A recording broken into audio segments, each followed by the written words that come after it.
कैलाश पर्वत एक ऐसा स्थान जो रहस्यों से भरा हुआ है। यह पर्वत जितना ऊंचा उसकी सच्चाई उससे भी कहीं ज़्यादा गहरी है। दुनिया का एकमात्र पहाड़ जिसके अंदर ऐसे अनसुलझे रहस्य हैं जो हमारी सोच और विज्ञान की सीमाओं को तोड़ देते हैं।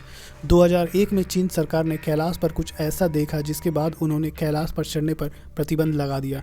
दुनिया का सबसे ऊंचा पहाड़ माउंट एवरेस्ट, जिसकी ऊंचाई 8,848 मीटर है, उस पर आज तक 7,000 से ज़्यादा लोगों ने चढ़ाई की है। वहीं कैलाश पर्वत, जिसकी ऊंचाई सिर्फ 6,638 मीटर है, फिर भी आज तक उस पर कोई नहीं चढ़ पाया सिवाय एक आदमी के। तो आखिर ऐसा क्या है कैलाश में जो लोगों को इस पर चढ़ने से रोकता है, और क्यों कैलाश पर जाते ही सारे कंपास और रडार और नेविगेशन सिस्टम काम करना बंद कर देते हैं। माना जाता है कि यह हिम मानव या यति भी रहते हैं, और यह दावा न सिर्फ वहां रहने वाले लोगों ने किया है बल्कि 2019 में भारतीय सेना ने भी कुछ ऐसा ही दावा किए थे। प्रमाण के तौर पर उन्होंने तस्वीरें भी क्लिक की थी।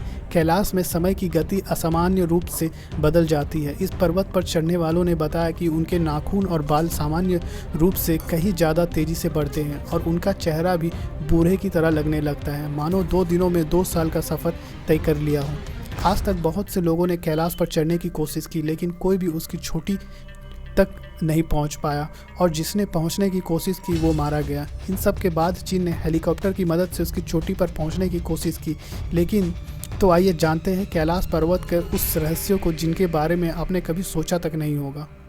तो कृपया इस वीडियो को अंत तक जरूर देखिए, क्योंकि जो आप देखने जा रहे हैं वो आपकी सोच से भी परे हैं। सन 1962 में भारत और चीन के बीच का सीमा विवाद इतना ज़्यादा बढ़ गया कि यह एक भयंकर युद्ध में बदल गया, जिसमें भारत को भारी नुकसान उठाना पड़ा। और इस युद्ध के परिणाम स्वरूप चीन ने भारत के लगभग 7,20,000 वर्ग मील भूमि पर कब्जा कर लिया। तब से कैलाश पर्वत चाइना ऑक्युपाइड तिब्बत रीजन के अंदर आता है, जो कि भारतीय सीमा से लगभग 100 किलोमीटर दूर है। यह पर्वत हिंदू, बौद्ध और जैन तीनों धर्मों के लोगों के लिए आस्था का प्रतीक है। 1991 में चीन और जापान के कुछ वैज्ञानिक ने मिलकर कैलाश पर चढ़ने की योजना बनाई। बहुत दिनों तक रिसर्च करने के बाद एक दिन साफ मौसम देखकर उन्होंने ऊपर चढ़ना शुरू किया। कुछ दूर ऊपर चढ़ने के बाद एक भयानक एवं उनका रास्ता रोक दिया। फिर बर्फबारी होने लगी और मौसम अचानक ही बदलने लगा, जिसके कारण उनके 19 वैज्ञानिकों की चढ़ाई के दौरान ही मौत हो गई। इसके बाद और भी कई ऐसे हादसे हुए जहां लोगों ने कैलाश पर चढ़ने की कोशिश की और मारे गए, और जो जिंदा बचकर आ भी जाते थे कुछ बता नहीं पाते थे, और 2 साल के अंदर ही उनकी मौत हो जाती थी। चीन को भरोसा था कि कैलाश पर्वत पर कुछ तो रहस्य है। इन हादसों के बावजूद भी चीन ने हार नहीं मानी, और अब वे केवल हेलीकॉप्टर लेकर कैलाश पर चढ़ने लगे। जब वे थोड़ी ऊंचाई पर पहुंचे तो जो नज़ारा देखा वो काफ़ी खूबसूरत था, लेकिन फिर अचानक मौसम ख़राब होने लगा। बिजली इस तरह चमकने लगी मानो हेलीकॉप्टर को जाने से रोक रही हो। ऑक्सीजन सिलेंडर होने के बावजूद उन्हें सांस लेने में तकलीफ होने लगी, पर उन्होंने हार नहीं मानी और ऊपर की ओर चढ़ने लगे। पर कुछ ही देर बाद हेलीकॉप्टर के नेविगेशन, कंपास और रडार सिस्टम ने भी काम करना बंद कर दिया। धीरे धीरे हेलीकॉप्टर के सारे पार्ट्स बंद हो रहे थे। हेलीकॉप्टर क्रैश होने की कगार पर था, जिसके बाद उनकी हिम्मत टूट गई और वे वापस लौट आए। चीन के कैलाश पर चढ़ने पर असफल होने के बाद 2 रूसी, एक ब्रिटिश और एक अमेरिकी पर्वतारोही ने कैलाश पर चढ़ने की परमिशन ली। इन पर्वतारोहियों ने कई बड़े बड़े पहाड़ों पर फतह हासिल की थी। सभी को लगा कि कैलाश पर भी चढ़ जाएंगे। फिर एक हफ्ते तक उनका कुछ पता नहीं चला, और लगभग 10 दिन बाद जब वे वापस लौटे तो जो नज़ारा देखने को मिला वो काफ़ी चौंकाने वाला था। उनके बाल बड़े बड़े और चेहरे पर झुर्रियाँ थी, मानो उन्होंने 10 दिन में 10 सालों का सफ़र तय कर लिया हो। और फिर कुछ दिनों बाद एक अजीब स्थिति के चलते सभी की मौत हो गई। तो आखिर ऐसा क्या है कैलाश में जो लोगों को यहाँ जाने से रोकता है? वैज्ञानिक आज तक इस सवाल का जवाब नहीं खोज पाए, पर पुराणों के अनुसार यह एक पवित्र स्थल है जिसकी रक्षा स्वयं भगवान शिव करते हैं। कुछ मान्यताओं के अनुसार यहाँ 7 चिरंजीवी और सप्तवर्षियों के साथ ही महाघोरियों की शक्तियाँ भी है जो लोगों को कैलाश पर चढ़ने से रोकती है, और कैलाश पर चढ़ने वाले सभी लोगों ने इन अलौकिक शक्तियों को महसूस किया है। सन 1999 में रूसी विशेषज्ञ एस्टर मोल्देस्वे अपनी एक टीम के साथ कैलाश पहुँच। उनकी टीम में भूवैज्ञानिक और इतिहासकार भी शामिल थे। उन्होंने कई महीने तक कैलाश के नीचे और आसपास शोध किया और अपनी पुस्तक where do we come from में एक चौंकाने वाला दावा किया। वे बताते हैं कि कैलाश कोई साधारण पर्वत नहीं बल्कि एक मानव निर्मित पिरामिड, मैनमेड पिरामिड है जो अंदर से खोखला है। उनके अनुसार कैलाश को सदियों पहले मनुष्यों द्वारा बनाया गया था। वो बताते हैं कि रात में कई बार उन्हें और उनकी टीम को कैलाश के अंदर से अजीबोगरीब आवाज़ें सुनाई दी, मानो उसके भीतर कोई रह रहा है। अनिर्दिष्ट मूलदाव की इस वर्णन से मेल खाती बात हमें हिंदू और बौद्ध ग्रंथों में भी मिलती है। इन ग्रंथों के अनुसार कैलाश के नीचे एक भव्य नगरी बसी हुई है जहाँ के लोग हजारों वर्षों से जीवित है। इस नगरी का नाम है सबल या संबला। कैलाश पर्वत पर चढ़ने वालों का दावा है कि उन्होंने बर्फ पर 3 से 4 फीट लंबे विशाल फुटप्रिंट देखे हैं। केवल स्थानीय लोगों ही नहीं बल्कि इंडियन आर्मी ने भी ऐसे पद चिन्ह देखने का दावा किया है। सन 2019 में इन दावों के प्रमाण के लिए तस्वीरें और वीडियो भी बनाए गए थे। यह पद चिन्ह किसी और के नहीं बल्कि यति के माने जाते हैं, जिसे हिम मानव भी कहा जाता है। देखने वालों के अनुसार यति आधा भालू और आधा बंदर जैसा दिखता है और इसकी ऊंचाई 12 से 14 फीट होती है। यहाँ के स्थानीय लोगों ने भी इसे कई बार देखने का उल्लेख किया है और इसे देखना अशुभ माना जाता है।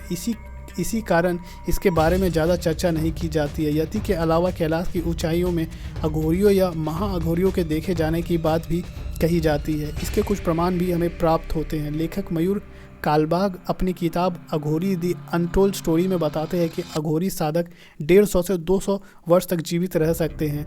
माना जाता है कि यहाँ महाअघोरी भी रहते हैं जिनकी आयु 4000 से 5000 वर्ष तक हो सकती है। यह अघोरी यहाँ रहकर हजारों वर्षों तक साधना करते हैं। माना जाता है कि कैलाश धरती का केंद्र है, जिस सेंटर ऑफ द अर्थ या एक्सिस मुंडी भी कहा जाता है।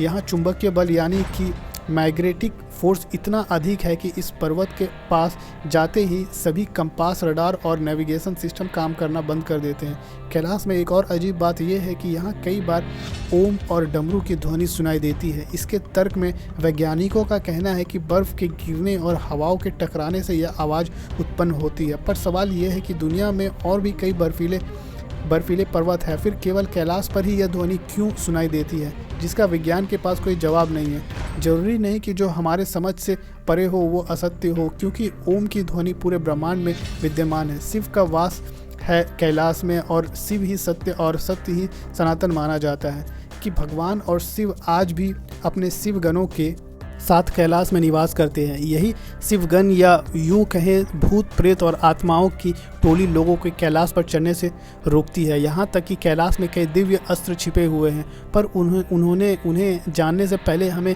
मानसरोवर और राक्षस ताल को समझना होगा। कैलाश पर्वत से मात्र 35 किलोमीटर दूर यह 2 झील स्थित है। दोनों एक ही स्थान पर है और एक ही वातावरण में है, फिर भी दोनों का स्वभाव एक दूसरे से बिल्कुल भिन्न है। मानसरोवर दुनिया की सबसे ऊंची मीठे पानी की झील है और इसका पानी हमेशा शांत और स्थिर रहता है। वहीं इसके बगल में स्थित राक्षस ताल का पानी इतना अधिक खारा है कि उसमें जीवन पनप नहीं सकता। वहीं इसके बगल में स्थित राक्षस ताल का पानी इतना अधिक खारा है कि उसमें जीवन पनप नहीं सकता। राक्षस ताल का पानी हमेशा उथल पुथल में रहता है, मानो कोई आंतरिक बेचैनी से भरा हो। और एक और रहस्य जो विज्ञान की समझ से परे है, यह है कि मानसरोवर का पानी कभी जमता नहीं। चारों ओर बर्फ से घिरे होने के बावजूद इसका तापमान पूरे साल एक समान रहता है। वहीं राक्षस ताल का तापमान मौसम के अनुसार बदलता रहता है। माना जाता है कि मानसरोवर में स्नान करने से सभी पाप धुल जाते हैं, जिसके कारण दूर दूर से श्रद्धालु यहाँ आते हैं। बहुत समय पहले अर्थात वैदिक काल में ब्रह्मा जी ने अपनी कल्पना से इस झील का निर्माण किया था। इसी कारण मन से बनी इस झील को मानसरोवर कहा जाता है। वहीं दूसरी ओर राक्षस ताल का नाम रावण ने किया था। यही बैठकर रावण ने भगवान शिव की तपस्या की थी। इस स्थान पर जाने वाले लोगों को एक नकारात्मक ऊर्जा का अनुभव होता है। दोस्तों, वैसे तो कैलाश के अंदर कई ऐसे रहस्य हैं जो विज्ञान और मानव की कल्पना से कहीं बड़े हैं। कैलाश केवल एक पर्वत नहीं है बल्कि लोगों के आस्था और भक्ति का भी केंद्र है। शिव जी का वास स्वयं कैलाश में माना जाता है और यह भी कहा जाता है कि कई अद्भुत अस्त्र के कैलाश की बर्फ के चादर के नीचे छिपे हुए हैं। यहाँ ब्रह्मास्त्र, ब्रह्मास्त्र, अर्जुन का गांडीव, सारंग जैसे कई दिव्य अस्त्र गुप्त रूप से सुरक्षित है। कहा जाता है कि यहाँ शिरोमणि भी छिपी हुई है। यही वह मणि है जिसे श्री कृष्ण ने अश्वत्थामा से छीन लिया था और पांडवों को दे दिया था। जब पांडव अपने पापों से मुक्ति पाने के लिए स्वर्ग की यात्रा पर निकले, तभी युधिष्ठिर ने श्री कृष्ण को कहने पर इस मणि को इस पर्वत में छिपा दिया, ताकि सही समय आने पर यह मणि अश्वत्थामा तक पहुंच सके। तब से यह मणि सही समय की प्रतीक्षा कर रही है। इसी प्रतीक्षा और अश्वत्थामा की सभी दिव्य अस्त्रों की और अमर चिरंजीवियों की इसे प्रतीक्षा है कलयुग के अंत के, ताकि जब कलयुग के अंत में भयंकर युद्ध होगा तो यह भगवान कल्कि की सहायता कर सके। तो दोस्तों, इस वीडियो में बस इतना ही। अगर आपको इस वीडियो से कुछ नया सीखने को मिला हो तो इसे ज़रूर शेयर करें और ऐसे ही और रोचक वीडियो देखने के लिए चैनल को सब्सक्राइब करें। धन्यवाद।